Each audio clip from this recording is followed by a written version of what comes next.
Hello guys, কেমন আছো? অনেক ভালো আছি আমি। তোমরাও অনেক ভালো ভালো থাকো। আজকে আম্মু আমাকে বললো সামনে রোজা আসতেছে, খাওয়া দাওয়া সব বন্ধ হয়ে যাবে, কি খাবি বল, রান্দে খাওয়াবো।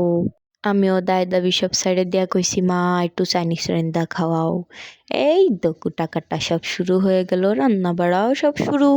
আম্মু এখন মধ্যপথে এসে বলতিছে, কাটাকাটির ভিডিও তো তেমন একটা করলি না, তাহলে একটু রেসিপি বানা একটু রেসিপি বানা, মেলা ভিউ পাবিনি।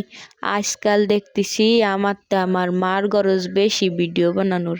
আমার মার অনেক ইচ্ছা আমি মনিটাইজেশন পাবো, কিন্তু কি লাভ ভিডিও বানাইয়ে? তোমরা তো কেউ ভিউও দাও না, লাইকও দাও না, ফলোও দাও না। আমার আর এই জন্মে মনিটাইজেশন পাওয়া হইছে। মনিটাইজেশন পাওয়ার ইচ্ছে দেখো কথাবার্তা উল্টো পাল্টা হয়ে যাচ্ছে, পাড়া পাড়া করতেছি। কি দিয়ে কি রানতেছি কিছু কি বুঝতেছো? এইটা হলো পোলাও রানতে হয়। আর ওই ফাঁকে ওই যে ভেজিটেবল রে নুন দিয়ে পানি দিয়ে সেদ্ধ করতে বসায় দিছি। ও একটু গোশের ছিটেও কিন্তু দিছি। আর পোলাওর মধ্যে এই যে তেল, লবণ, তারপরে এলাচ দিয়ে পোলাও রে ফুটতে বসায় দিছি। পোলাও যেন ফুটে হয়ে থাকে। পোলাওটারেও তো ভাজতে হবে না কি?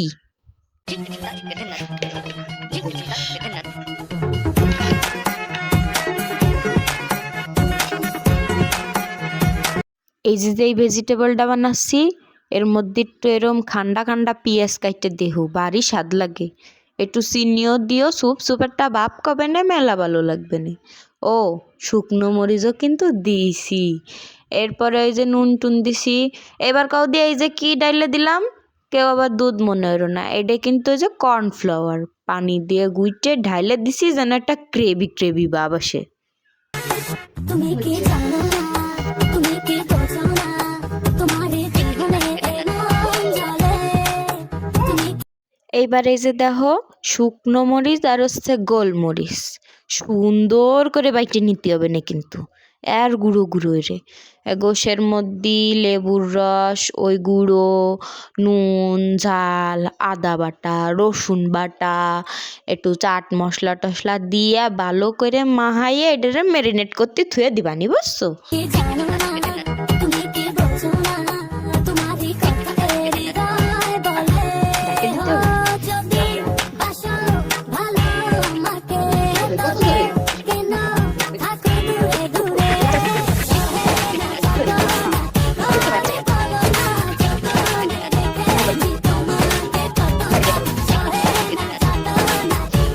সবাই মিলে খাবে তো, এই জন্য সাইডে 5টা ডিম গামলার মধ্যে ভাঙ্গে তারপরে সেটারে ভালো করে নুন দিয়ে একটু ফেটটা নিছি। কে কে এই সমস্যার মধ্যে পড়ো কওদি?